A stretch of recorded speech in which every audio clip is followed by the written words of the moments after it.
In an outburst that plunged the departure negotiations into a fresh stalemate, the EU diplomat claimed the period of adjustment proposed by Theresa May was not a given. Mr. Barnier added that Brussels was having problems understanding the position of the British government over the proposed transition period.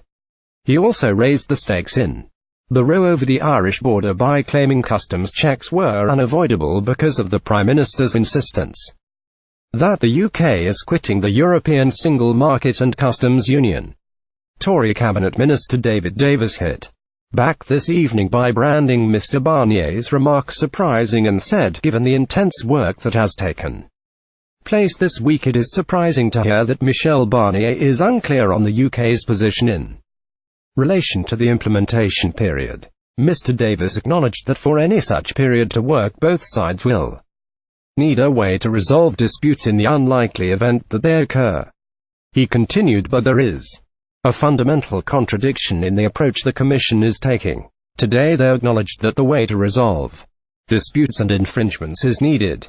Yet at the same time they dismissed the UK's push for reasonable safeguards to ensure our interests are protected. It is not possible to have it both ways.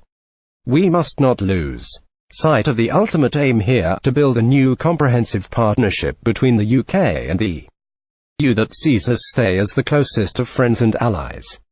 It is in that spirit that the UK continues to approach negotiations with the Commission. Getty. Brexit Secretary David Davis and Michel Barnier are airing the disagreements over the negotiations. The bad-tempered clash has left the talks in fresh deadlock, dramatically raising the chance of Britain quitting the EU without a deal with Brussels.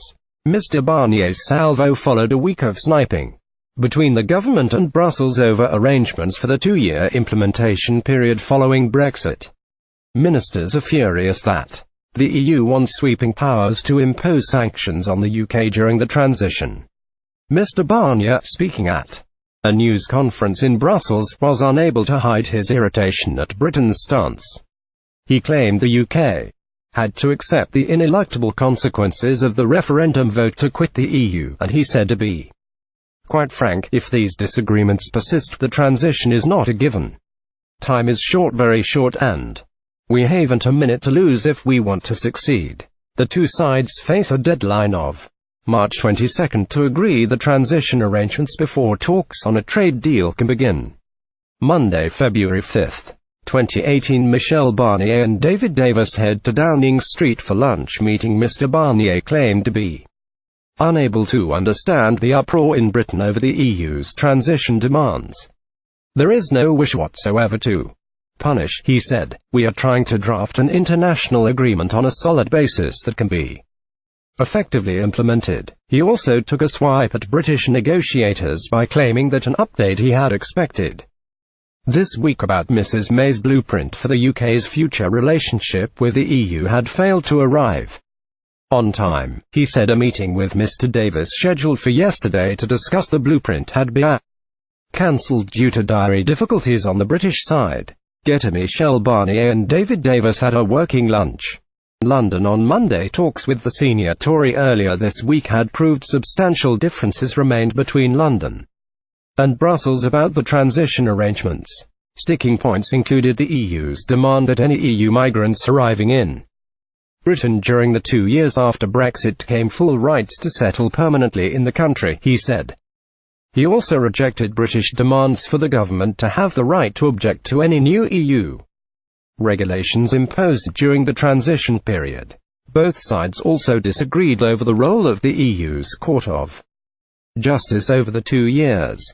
Getty. David Davis has said there is a fundamental contradiction in the European Commission's approach. Mr. Barnier said, to be frank, I am surprised by these disagreements. The positions of the EU are very logical, I think. The UK wants to enjoy the advantages of the single market, the customs union and common policies. It has therefore to accept all the rules and the obligations until the end of the transition. That's very logical. It also has to accept the ineluctable consequences of its decision to leave the EU, to leave its institutions and its policies.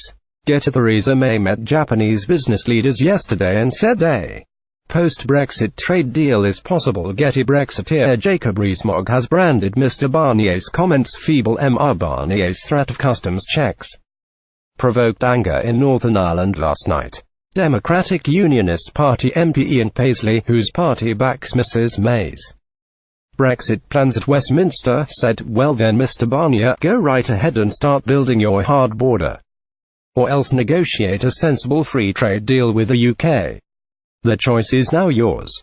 Senior backbencher Jacob Rees-Mogg, who heads a 60-strong group of Eurosceptic Tory MPs, last night denounced Mr. Barnier's threat as feeble, and urged the government to abandon the idea of a Brexit transition.